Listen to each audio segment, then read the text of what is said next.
नमस्कार मित्रांनो, मी उदय लाड पुन्हा एकदा स्वागत करतो आपल्या सर्वांचा आवडत्या यूट्यूब चॅनल शेती मित्रवर व्हिडिओ पाहणाऱ्या प्रत्येक शेतकरी मित्राचे आणि कास्तकार बांधवाचे आजच्या व्हिडिओमध्ये मनापासून खूप खूप स्वागत। मित्रांनो, थंबनेल पाहितलं, टायटल वाचलं होईल मित्रांनो, सामान्य सोयाबीन उत्पादक कास्तकार बांधवांसाठी सर्वात महत्त्वाचा व्हिडिओ की आता सोयाबीनची पेरणी करण्यापूर्वी या 4 महत्त्वाच्या गोष्टी 100% लक्षात ठेवा। होईल मित्रांनो, ही सध्याच्या कंडिशनची सर्वात महत्त्वाची अपडेट आहे।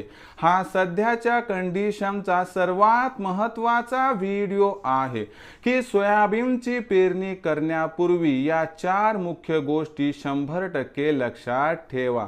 मग सोयाबीनची पेरणी करण्यापूर्वी लक्षात ठेवल्या जाणाऱ्या या 4 महत्त्वाच्या गोष्टी कोणत्या, आणि जर या 4 गोष्टीचा आपल्याला सोयाबीनची पेरणी करण्यापूर्वी विसर पडला तर 100% लक्षात ठेवा की आपल्याला दुबार पेरणीच्या संकटाचा सामना करावा लागू शकते।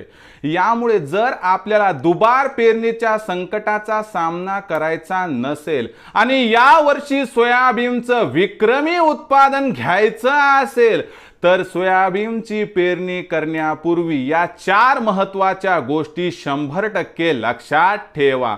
मग या 4 महत्त्वाच्या गोष्टी कोणत्या की ज्या 4 महत्त्वाच्या गोष्टी सोयाबीनची पेरणी करण्यापूर्वी आपल्याला लक्षात ठेवायच्या आहेत, याबद्दल अधिक माहिती जाणून घेण्यासाठी आपण सर्वांनी हा व्हिडिओ आता सुरुवातीपासून शेवटपर्यंत पाहावा। हा व्हिडिओ सुरुवातीपासून शेवटपर्यंत पाहत असताना जर आपल्याला मनापासून हा व्हिडिओ आवडला तर जरूर या व्हिडिओला या ठिकाणी एक लाईक करा।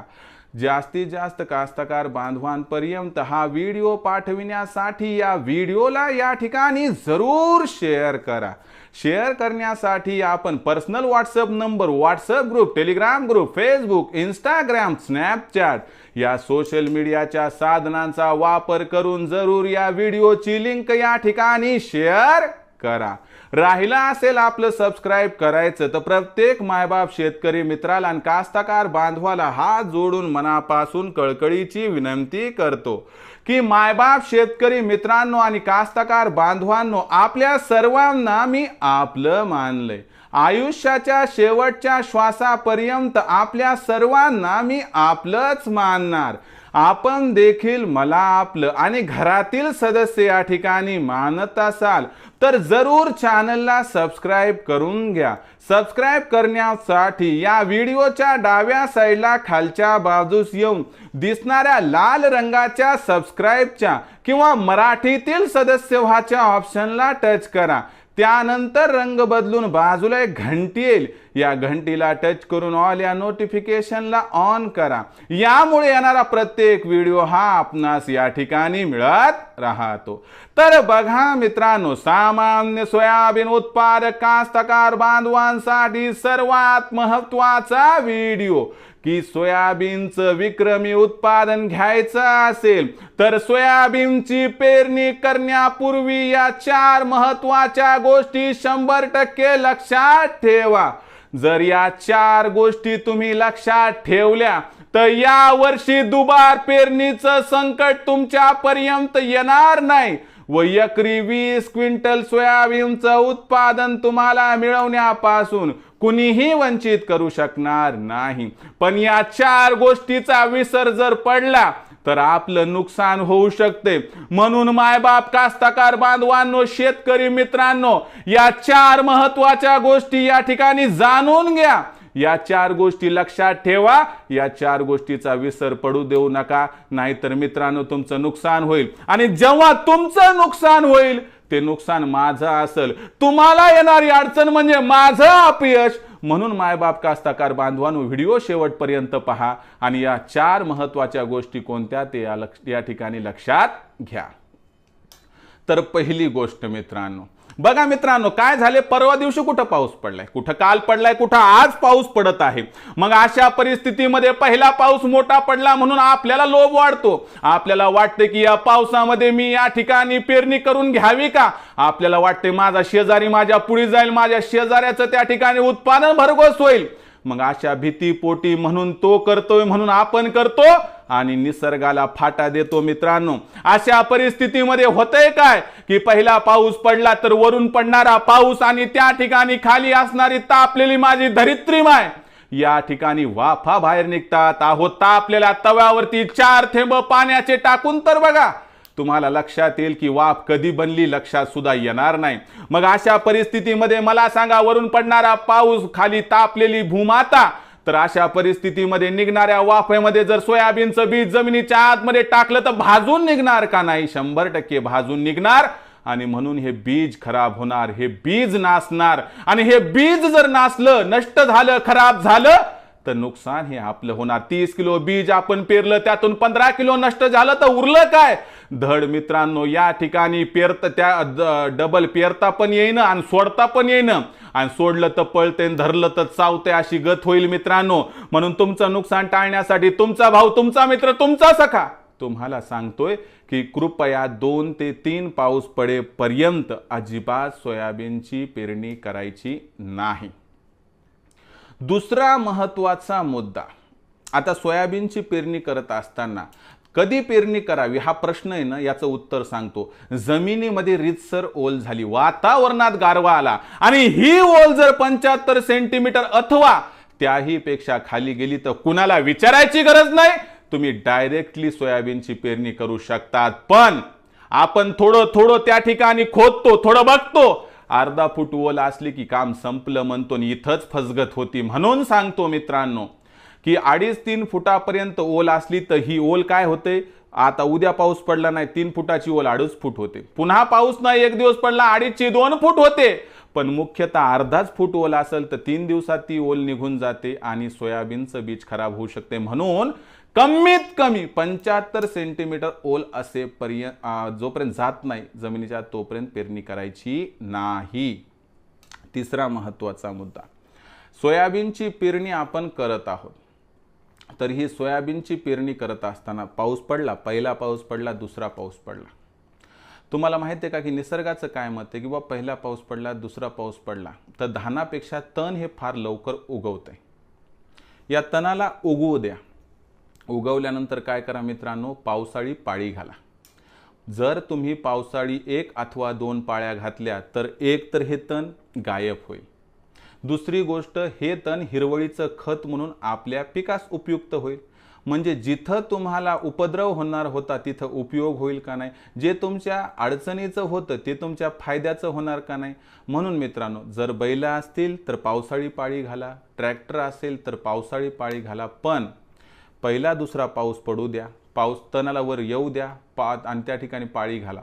यामुळे तण गायब झालं तर तण आणि धान याच्यामध्ये स्पर्धा होणार नाही. मला सांगा, एक असं घोडा मैदान आहे की जिथे एकच घोडा धावतोय, पहिला नंबर कोणाचा येईल? त्याच घोड्याचा ना. मग मला सांगा, जर आपल्या धानाला तणाकडून अडचणच निर्माण होणार नाही तर आपलं धान हे कधी अडचणीत येऊ शकेल का? त्याची स्पर्धा आहे का? अजिबात नाही. म्हणून टाकलेला खत, दिलेले न्यूट्रिएंट सगळे त्याला मिळतील. म्हणून मित्रांनो, पहिला दुसरा पाऊस पडू द्या, तण येऊ द्या आणि पावसाळी पाळी घालून या तणाचं धनात रूपांतर करा, म्हणजे खतात रूपांतर करा. ही महत्त्वाची गोष्ट. शेवटचा मुद्दा, चौथा मुद्दा जो आहे की आता पाऊस पडला तर पाऊस पडल्यावर घाई गडबडीत तुम्ही घरचं बीज घेतलं, पेरणी केली, जमतंय का हो? बीज उठलं नाही उठलं तर किती आपल्याला अडचण आहे. मग एक काम करा, पहिली गोष्ट ठरवा किंवा घरचं बी वापरायचं का कंपनीचं. माझं काय मत आहे तुम्हाला सांगतो. मी मागच्या 2-3 दिवसाखालच्या व्हिडिओ सांगितले बा, घरचं वापरलं तर काय, कंपनीचं वापरलं तर काय. बघा, कंपनीचं बीज आणत असाल तर एक काम करा, 2 दिवसानं पेरणी म्हणता आधीच आणून ठेवा. ब्रँडेड कंपनीचं बियाणं आणा, A1 क्वालिटीचं आणा, डबल टॅगचं आणा. कोणतं आणायचं हे तुम्ही तुमच्या जमिनीच्या पोतानुसार ठरवा. मी कोणावर बळजबरी करणार नाही. परंतु ज्यांना आता घरचंच बी पेरायचं त्यांच्यासाठी सल्ला देतो की आपल्याकडे जे बीज आहे ते काय करा, 100 बिया घ्या, कुंड्यात टाका आणि जर रिझल्ट 75 ते 80% वर आलं, म्हणजे 100 पैकी जर समजा 80 रोपं उगवली तर घरचं बी वापरा, अन्यथा घरचं बी अजिबात वापरायचं नाही. मला सांगा मित्रांनो, जर आपल्याच्यानं बीज पेरणी करताना बीजच खराब लागलं किंवा ते बीज योग्य पद्धतीनं उठलं नाही तर समोर कितीही कष्ट करून फायदा आहेत का? अजिबात नाही. आपला मुलगा आहे लहान, त्याच्यावरती आपण संस्कार करतो, सगळं करतो. जर तो मुलगा व्यवस्थित नाही निघाला तर कमावलेल्या प्रॉपर्टीला काही किंमत आहे का मित्रांनो? अजिबात नाही. म्हणून तुम्हाला काय सांगतोय मित्रांनो या ठिकाणी की सोयाबीन महत्त्वाचे, पेरणी महत्त्वाची. जोपर्यंत ही यशस्वी होणार नाही तोपर्यंत पुढच्या मेहनतीला अजिबात किंमत असणार नाही. आणि ओल ही आपल्याला पुरेपूर खाली जाऊ द्यायची आणि त्यानंतर पेरणी करायची. आणि सोयाबीनचं बियाणं जास्त जमिनीत खोलवर पडू द्यायचं नाही, कारण खूप खोल गेलं तर त्याची क्षमताच नसते की ते जमिनीच्या बाहेर 4 बोट खूप झालं इथपर्यंत खोल गेलं तरी. तर या पद्धतीनं मित्रांनो जर आपण या 4 गोष्टीचं पालन केलं तर मला वाटते तुम्हाला कसल्याही प्रकारच्या कोणत्याही प्रकारच्या अडचणीचा सामनाही तर करावा लागणार नाही. आणि या 4 महत्त्वाच्या गोष्टींमुळे दुबार पेरणीचं संकट तुम्हाला रोखता येईल. या 4 गोष्टींमुळे मित्रांनो तुम्हाला यावर्षी एकरी 20 क्विंटल सोयाबीन उत्पादन सुद्धा मिळवता येईल. तर मग मित्रांनो मला एकच गोष्ट सांगा की तुम्ही या 4 गोष्टी लक्षात ठेवणार अथवा नाही, या 4 गोष्टीचा कृपया विसर पडू देऊ नका, आपला खूप फायदा होईल. याच पद्धतीचे मित्रांनो व्हिडिओज जे की उत्पादनात भरीव वाढ तुम्हाला देतील हे घेऊन येत राहील. त्यामुळे पाहत रहा आवडतं यूट्यूब चॅनल शेती मित्र. काही समस्या असतील तर प्लीज कमेंट सेक्शनमध्ये लिहून कळवा.